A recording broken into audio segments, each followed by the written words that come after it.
요세푸스라는 이름은 기독교 문화권에서는 친숙한 이름입니다. 요셉 이야기를 기억하는 부모들은 그의 깊은 신앙과 고결한 품성, 그리고 그의 입지전적인 성공을 자신의 아이가 닮아가기를 바라는 마음으로 이름을 지었을 것입니다. 오늘은 특별히 요셉의 이야기를 생각하며 성경의 행간 속에 감추어진 반전을 묵상하고자 합니다. 요셉의 이야기 속에는 많은 캐릭터들이 등장하지만 그들 중에서 간과할 수 없는 인물이 있습니다. 보디발입니다. 그렇다면 여러분은 보디발에 대해서 아십니까? 우리는 노예로 팔려간 요셉을 사들인 애굽 바로 왕의 시위 대장으로 알고 있습니다. 대부분의 주석은 보디발에 대해서 다음과 같이 소개하고 있지요. 보디발은 고대 이집트 파라오의 신하이자 시위대장 경호실장으로 미대한 상인에게서 요셉을 노예로 사들인 인물이며 요셉의 재능과 여호와가 함께 하심을 보고 그를 가정 총무로 삼아 집안 전체를 맡길 정도로 신임했으나 이후 아내의 거짓 고소를 믿고 요셉을 감옥에 가두었다. 하지만 존 칼빈이나 매튜 헨리는 보디발이 요셉을 감옥에 보낸 처분에 대해 단순히 벌을 준 것이 아니라 요셉에 대한 여전한 신뢰와 정리가 담긴 결정이었다고 해석합니다. 만약 보디발이 아내의 고소를 전적으로 믿었다면 당시 애굽의 법률과 관습에 따라 노예인 요셉을 즉각 사형에 처했을 것입니다. 보디발은 아내의 평소 행실과 요셉이 지난 10년 동안 보여준 결백함과 성실함을 알고 있었기에 그의 무죄를 확신하고 있었습니다. 결과적으로 보디발이 요셉을 자신의 감옥에 넣은 것은 파라오의 고위 관리들과 만날 수 있게 하고 인맥으로 파라오의 꿈을 해석하고 훗날 총리가 되는 길을 여는 하나님의 계획된 인도였을 것이라는 견해를 밝히고 있는 것이지요.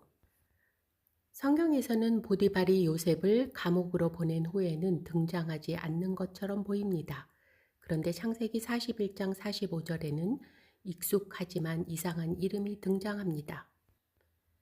그가 요셉의 이름을 사브나 바네아라 하고 또 온 제사장 보디베라의 딸 아스낫을 그에게 주어 아내를 삼게 하니라. 요셉이 나가 애굽 온 땅을 순찰하니라. 보디베라라는 이름입니다. 요셉이 술 맡은 관원장의 추천으로 파라오의 꿈을 해석하고 총리로 임명되었을 때의 파라오는 요셉을 보디베라의 딸과 결혼할 것을 추선합니다. 흥미롭게도 요셉 이야기 속의 이름들인 보디발과 보디베라는 어원상 완전히 같은 의미를 가진 이름입니다. 동명이인이거나 동일인일 수도 있다는 뜻입니다. 두 사람을 서로 다른 인물로 보는 것이 일반적인 정성을입니다만 유대의 오랜 전통이나 주석 탈무드 등에서는 두 사람을 동일 인물로 해석하고 있습니다. 나아가서 탈무드 전승 중 하나는 요셉의 아내 아스닷을 보디발이 이방에 키운 딸로 설명합니다. 많은 유대교 전승은 보디발의 아내가 불임이었으며 이로 인해 아스낫을 친딸처럼 입양해 키웠다고 설명합니다. 또 다른 전승에는 보디발의 사망한 전처의 딸이 아스낫이라는 설명도 있습니다. 유대 전승에 따르면 요셉을 유혹하고 누명을 씌웠던 표독한 여인은 보디발의 두 번째 아내였습니다. 반면 요셉의 아내가 되는 아스낫은 보디발이 전처와의 사이에서 낳은 친딸이었다는 것이지요.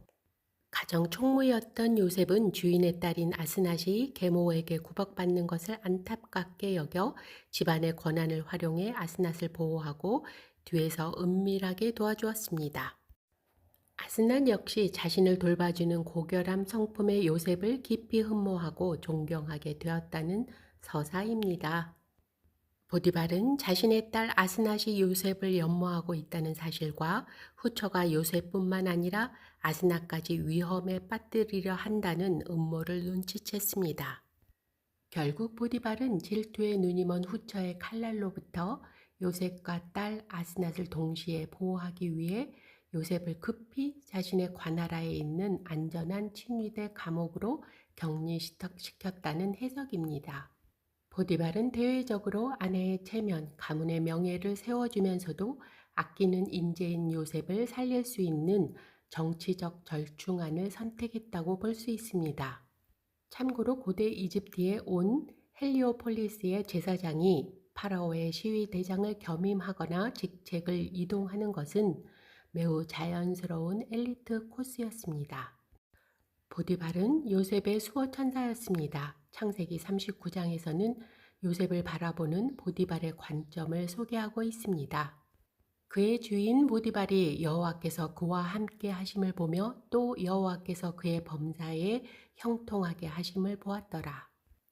사제이기도 했던 보디발은 요셉이 하나님이 함께하는 사람이라는 것을 알았다는 것입니다. 히브리어에서는 이를 야훼 이토라고 기록하고 있습니다. 하시디즘의 창시자 랍비 이스로엘 벤 엘리자는 이 구절을 이렇게 번역했습니다. 그의 주인 보디발은 요셉의 입에 항상 하나님의 이름이 오르내리는 것을 보았습니다. 신을 섬기는 사제이기도 했던 보디발은 요셉을 통하여 하나님을 본 것이지요. 보디발의 집에서 노예로 시작된 요셉의 애굽 삶이 보디발의 개인 감옥을 거쳐 파라오에게 발탁되고 다시 보디베라의 딸과 결혼함으로 완성됩니다.